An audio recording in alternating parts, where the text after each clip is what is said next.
Assalomu alaykum aziz do'stlar. Bugungi videomiz bu gullarimiz birinchi gulidan keyin qirqish, qaysi holatda qirqish kerakligi haqida bo'ladi. Mana bu muskus satr gulimiz jinki. Bu bo'yi 1,5 endi 2,5gacha boradi. Kengroq joyga o'tkazganingiz ma'qul. Mana bu go'zal holatdan mana bu holatga aylandi. Shuning uchun qirqishni boshlaymiz. Qaramiz. Mana bular uzun bosh singaran bo'lib gullaydi. Mana birinchi 5 farqi yo'q. Oldi, orqa birinchi 5talikdan qirqamiz. Yana yaxshiroq ko'rinadigan yeri mana bu yerda. Mana bosh shu holatda qirqamiz. Yanagi holatda mana qirqil bo'ldi. Qirqamiz. Navbatdagisi chayna gibridni juda ko'p tarqalgan bizda. Juda ko'pchilikda bor. Chayna gibridni demak tikka o'sadi. Kech kuzgacha yaxshi vaqtida qirqsangiz gullayveradi. Tupida ba'zida 5 ta, 6 ta, ba'zida bitta novdadan 3 ta, 7 tagacha chiqadi. Mana bu endi lekin chayna gibridni qirqishda nihoyat e'tibor beramiz. Birinchi 5 talikdan tashqi gul barg qismidan qirqamiz. Masalan, mana shu holatda bo'lsa, mana 3 taliklar ketyapti, o'tkazamiz. 3 talik o'tkazamiz. 4 talik o'tkazamiz. Mana bu 5 talik, lekin bu tub ichida. Shuning uchun tub ichidagini ham o'tkazib turib, tashqi bargini tanlaymiz. Tashqi bargidan 2 sm tepalikda qirqamiz. Agar mana bu yerdan qirqadigan bo'lsa, tub ichiga qarab o'sadi. Mana bu tomonga, mana bu tomonga qarab o'sadi. Tub ichiga. U bo'lmaydi. Shuning uchun tashqi tomondan qirqsak, yoyilib chiroyli bo'lib tashqi tomondan gullaydi. Bo'ldi. Bunda ham xuddi shunaqa. Mana bu 3 talik o'tkazamiz. Bu ham 3 talik o'tkazamiz. 3 talik. Mana busi 5 talik va bunisi ham 5 talik. Birinchi 5 talik ham tashqi tomonga qaragan, shundan o'tkazamiz. Navbatdagisi floribunda. Bu aspirin. Bu ham floribunda, ham почвопокровныйga qarab aloqador bo'ladi. Buni qirqishda bu juda o'samoq. Shuning uchun mana kichkinarog'ida ko'rsataman. Floribundalari juda ham past kesib bo'lmaydi, chunki bo'yi asosan 80-90 sm bo'ladi. 4 yil, 5 yildan o'tgandan keyin ular ham gavdasi katta bo'lib ketadi. O'shanga qarab turib biz qirqamiz. Mana bu bo'lsa tashqi pochkadan qirqamiz. Buni ham mana tashqi gul bargidan kesamiz. Mana bu ham tashqi gul bargidan kesamiz. Navbatdagisi почвопокровный. Почвопокровный degani bu yer bag'rilab o'sadigan. Xohlang yer bag'riga, yerga shunday qilib yotqizib o'stiring. Xohlang menga o'xshab ozgina ko'tarib qo'ying. Mana. Buni gullab bo'lgandan keyin qirqsangiz ham bo'laveradi, qirqmasangiz ham bo'laveradi. Agar qirqsangiz faqat uchidagi mana bu nimalarni kesasiz. Mana holatda mana gullab bo'lgandagi mana birinchi bargidan kesamiz. Buni 5 talik qidirib yurmaymiz, chunki bular orasidan ham mana birinchi bargi qirqamiz.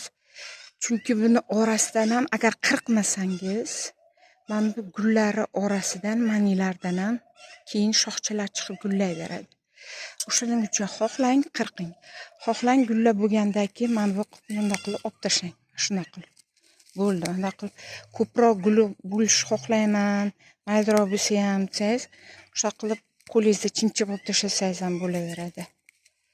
Chunki mana bu yerlardan ham, mana oralardan ham, mana shu yerda ham bo'g'imlar bor. Bo'g'imlardan ham chiqadi bunday. Buni faqat bahorda ham, erta bahorda ham buni qirqayotganda faqat quriganini, juda ham 5 yil, 6 yillik eski novdalarni olib tashlaysiz xolos. Juda ham ko'payib ketsa. Bo'lmasa faqat qurganlarni olinadi xolos. Uchidagilarni ham masalan men qirqmayman. Shunchaki uchidagini gulli bo'lgandagi qo'limda bunday chimchib tashlayman. Chunki men gulli ancha bo'lishini xohlayman. Buni kichkina bo'lib juda chiroyli, ayniqsa buketlari juda chiroyli chiqadi. Guldasta qilganda nihoyatda go'zal chiqadi. Endi o'ramatur gullarimizga kelsak, o'ramatur gullar yana ruschasiga плетистые deydi. Bu плетистыйлari gullab bo'lgandan keyin farqi yo'q, 5 ichkaridan, tashqidan, chunki bularni novdalarni bular o'zi o'ralib o'smaydi. Buni bog'laymiz gorizontal qilib. O'sha gullab bo'lgandan keyin mana o'sishiga qaraymiz. Agar juda baquvvat bo'lsa, juda ham o'sib ketgan bo'lsa, ozgina o'tkazib qirqamiz. Bo'lmasa birinchi 5 talikdan qirqaveramiz. 5 talik, 3 talik, mana 2 sm deb yuqoridan qoldiramizda qirqamiz. Yana o'ramatur gullarimiz rambler, klamberlarga bo'linadi. Klamberlar bular novdalari baquvvat, tikka, buyulgi va eski novdalarda ham gullayveradi. Ramblerlar esa asosan eski bulturgi shoxlarda gullaydi. Mana bundaqa yangi shoxlari, mana ramblerlar. Yangi shoxlarda kelgusi yilda gul bo'ladi. Mana gul novdalar orasidan gul novdalar chiqadi. Mana barglar orasidan gul novdalar chiqadi. Bu ramblerlar asosan juda ko'pchiligi bir marta gullaydi xolos. Lekin hozirgi seleksiyada doimiy gullaydiganlari ham chiqqan. Lekin menda yo'q doimiy gullaydigan. Menda bir dona bor, bu ham klamberga o'xshagan, flamentans. Plamennni tanets, yana olovli raqs degan ma'noni bildiradi. Mana shuni qirqishda qarang. Agar shuni qirqayotganingizda bahorda yana o'ralashib o'tirmayin desangiz, mana 3 dona bargini qoldirib turib, mana 1, 2, 3, 4 ta bargini qoldirib turib, qolganini kesib tashlaymiz. Chunki bu boshqa gullamaydi. Bir marta gullaydi xolos mana. Mana 1, 2, 3 ta. 3 ta 4 ta qoldirib qirqasiz. Mana 1, 2, 3. Men 3 tadan ko'pchilik 4 ta qoldiradi, men 3 tadan qoldiraman. 3 tadan yo 4 tadan qoldirib kesiladi. Bunda ham xuddi shunaqa. Shu bilan naki bahorda faqat qurganlarini olasiz xolos. Ramblerlari shunaqa qilib qirqsa bo'ladi. Mana bu manada yaxshi ko'rinyaptimi? Yaxshi ko'rinyapti. 1, 2, 3. Tepadagi mana shoxlarni olib tashlaymiz. Mana bu yangi shoxlari, yanagilga gullaydigan shoxlari sekin asta biz yo'nalishiga qarab turib bog'lab chiqamiz. Yo bu tomonga, yo bu tomonga. Men bu tomonga qarab mana shunaqa qilib biriktirib bog'lab qo'yiladi. Voy, hozircha shunday turib turaversin. Faqat gorizontal qilinadi. Gorizontal mana. Vertikal bo'lsa faqat tikkasiga uchida gullaydi. Gorizontal bo'lsa mana yoniga bog'laysizda, har bitta bargi orasidan yanagilga gul novdalar chiqib gullaydi. Yana gul turlarining ichida shrab degani bor. Turlardan biri shrab mana dasta bo'lib gullaydi yuqorida. Mana shu holatda dasta bo'lib gullaydi.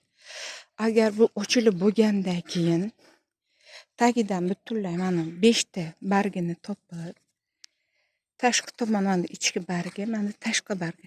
Manidan ham kessangiz bo'laveradi. Mana o'rtasida yoki mana o'rtasida mana chiqqan novdadan mana bunisini yomon ikkala yonda mana bu yonga ketganlar bo'lsa, o'rtadagini mana shuni olib tashlasangiz ham bo'laveradi. Keyin bulari mana yondan chiqqanlari buni kesganda ikkala tomonda, ikkita, uchta novda o'rtada qoladi. Ko'rinyaptimi? Mana bitta, ikkita, mayda uchta bo'lishi mumkin. Uchta novda o'rtada qoladi. O'rtasidagi katta tuppayni, dastani olib tashlaymiz. Shu holatda kessangiz ertaroq gullaydi. Faqat manida maydaroq, sal kichikroq gulli bo'ladi xolos. Agar pastadan batamom kessangiz, kechroq gullaydi, lekin gullari katta, chiroyli bo'lib gullaydi. Mana bunda yaxshi ko'rinyapti. Mana hozir men bularni kesmayman, chunki ko'raklari bor. Vaqtincha gulla bo'lganini bunday qilib olib tashlab tursangiz bo'laveradi. Mana shu holatda nima qilib olib tashlasangiz bo'laveradi. Mana ular gulla bo'lgandan keyin mana o'rtadagi novdani olib tashlab turib, ikkala yondagini sal yuqoridan 5 talidan qirqib, o'rtadagilar mana 3 ta mana birinchi shoxi, mana ikkinchi shoxi, mana uchinchi shoxni qoldirib turib, o'rtadan kessangiz ham bo'laveradi. Pastidan mana 5 talidan mana shu 5 talining tepasidan 2 sm qoldirib kessangiz ham bo'laveradi. Endi mini yoki patio atrugullarimiz bo'lishi mumkin. Bu patio atrugullari kesishda mana ochilib bo'lgan yeridan birinchi mana chayna gibridniga o'xshatib turib kesaverasiz. Judayam kichkinagina, judayam bo'lsa, mana birinchi 5 talidan qoldirasiz, qolganini olib tashlasangiz ham bo'laveradi. Hozircha shular, o'rtoqlar. Yana savollar bo'lsa, kimda bemalol berishingiz mumkin. E'tiboringiz uchun rahmat. Yana ko'rishguncha xayr. Salomat bo'ling. Chayna gibridni gullarimizni xuddi shrab shaklidagilari bo'lishi mumkin. Tepasida tuppay 3 ta, 5 ta, 7 ta bo'lib gullaydiganlari ham bo'lishi mumkin. Masalan, bu Kronenburg, mana juda ham chiroyli. Kech kuzda siyoh rang, malina va siyoh rangga aylanadi. Hozirgi issiqda shu rangga kiradi. Buni ochilib bo'lgandan keyin buni ham xuddi singarin. Avval men chayna gibridnilar singarim birinchi 5 talidan tashqi tomondan shu holatda tepasidagi shapkasini olib tashlab turib qirqamiz. Mana chayna gibridnini hozir aytganimdek shapkaligidan. Bu Larisa mana xuddi shunaqa xuddi shrab singarimga gullaydi, lekin bu chayna gibridni hozirgi yangi sortlardan. Mana birinchi 5 talik lekin tub ichida buni o'tkazamizda, keyingi 5 talik tashqi tomonda shundan 2 sm qoldirib ashuladan kesamiz. Ay xudoyimga shukr. Mana bu ham xuddi shunaqa. Mana birinchi 5 talik.